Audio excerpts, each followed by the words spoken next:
Donald Trump is seeking the televised broadcast of his trial on charges of federal election interference.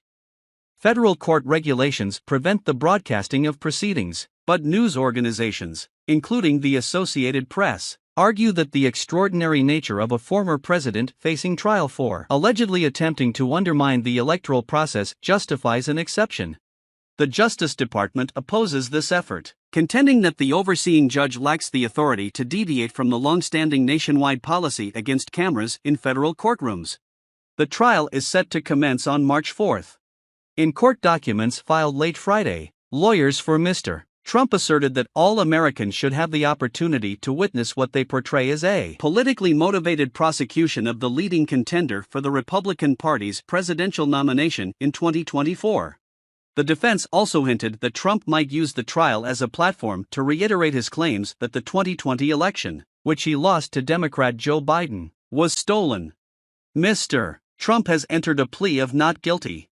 President Trump strongly agrees, and indeed insists, that these proceedings should be broadcast to the public so that they can see firsthand that, like other cases, this is nothing more than an imagined unconstitutional charade that should never recur, wrote Mr. Trump's legal team.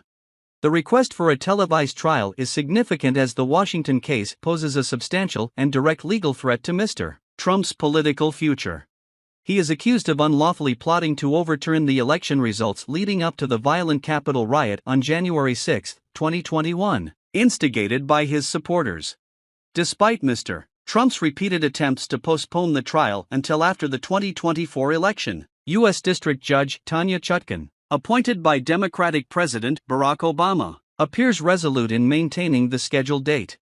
In a separate case in Florida, U.S. District Judge Aileen Cannon, overseeing the classified documents prosecution of Mr. Trump, has adjusted multiple deadlines, making it improbable for the case to proceed to trial in May, as originally planned.